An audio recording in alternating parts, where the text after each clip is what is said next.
Speaking of tan lines, it's always important to remember what summer means for you and your skin. Now, sure, summer adds the benefit of soaking up some more sun, but for your skin, that just means more exposure to UVA and UVB radiation. Now, whether you're laying by the pool or you're exercising outdoors, you're bound to sweat a little bit more too, which might present some problems. We're going to talk about this morning with local dermatologist Dr. Michael Berman. I'm sure he has some great tips for us to help us keep our skin in check. Dr. Berman, it's always wonderful having you on the show. Thanks for having me. I appreciate it. Now, do you get a little bit more busy in the summer, Dr. Berman? Well, you know, Key West has a large seasonal component, a lot of our snowbirds, and they're gone in the summer, and yet dermatologists generally are busier in the summer. For one thing, there are some more rashes we see. The other thing is people in the summer tend to take off their clothes and they say, oh, look at that. Oh, where was that?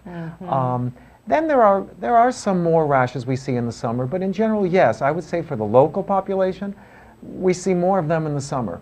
Okay. And now, Dr. Berman, I know last time when you were on the show, we were talking about wrinkles, and you said that one of the #1 causes of wrinkles, without a doubt, is sun exposure. Well, I would say the most common question I get from women of all ages is, well, now that I've reached 20, 30, 50, what should I be doing to take care of my skin and to prevent wrinkles? I'm just going to put this out there for all you parents out there that preventing sun damage should start in early childhood. A lot of the sun damage that we receive during our whole lifetime happens before we even enter kindergarten. Before we enter kindergarten, we're running around. Isn't that cute? We're, you know, barefoot and naked. And you say, well, I don't see my infant getting wrinkles, but the effects happen many years later. I think nowadays most parents are pretty hip to sun protection for their kids. But are you taking care of your own skin? Right. And it's a rather simple concept. Any sun you receive is not good for you. No sun. No sun. There's no such thing as a good tan. There's no such thing as a protective tan. There's no such thing as, oh, I'm always this brown. In fact, I don't know if the camera picks this up, but you see the color of my hands and my neck? That's tan. It's not good. It's not good. And I wear sunscreen every time I go out, and I try to limit my exposure to the late afternoon. I'm a tennis player. We play at 4:30 and a couple of times a week, and yet I get tan. You say, well, that's all right. It's actually not all right. It's not all right. For those of us who live our whole lives here, we're not even used to seeing 40 and 50-year-olds with smooth skin. That's very true. That's very true. But now, what if the people who have the professions outdoors all the time? Well, it's rough. It is rough.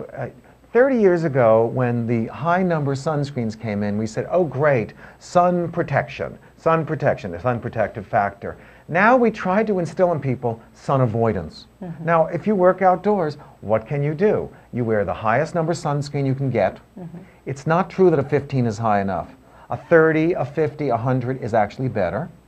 And remember, it does degrade. The sunscreen itself degrades in the sun. So when they say on the label to reapply after 2 to 4 hours, it really means reapply. The sunscreen actually turns no good after 2 to 4 hours. It just degrades in the sun.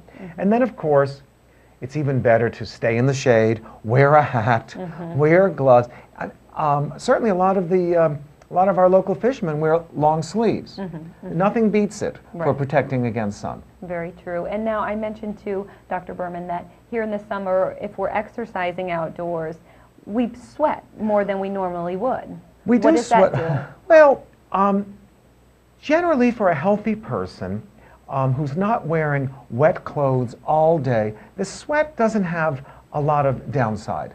We are animals, after all, and sweat is part of our constituency. It's part of our makeup. So that in itself. Now, there are some people who get heat rashes. Now, a heat rash is not just I'm wet and I'm red.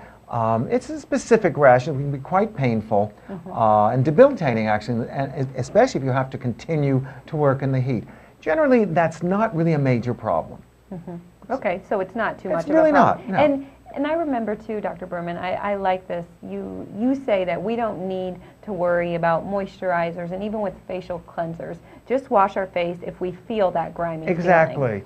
feeling. There's no reason for a human being to put a moisturizer on unless you feel dry. That's the reason. So even in the summer, though? Even in the summer, the only thing you should be applying every day is a sunscreen. But what about, I'm not really outside today? It's my patients tell me, well, I didn't go out today. I said, well, how'd you get here? By tunnel? Right. We're all out every day. I bet you wear a sunscreen every day. I do. I know you do. I do. I have to. Right? You want to keep I your understand. skin, I understand, you want to keep Dr. your skin I've been to Dr. smooth. Berman before, so I understand that I have to. It's wear something sunscreen dermatologists should be stressing every single visit. Sunscreen, sunscreen, sun avoidance. Okay. Well, thank you for sharing all these tips with our viewers this My morning. pleasure. Wonderful Thanks for having having you me, Jen. on. Thank you very much for having me. All right, everybody. We're going to take a quick break right now, but I'll be right back after these commercial breaks, so please stay with me.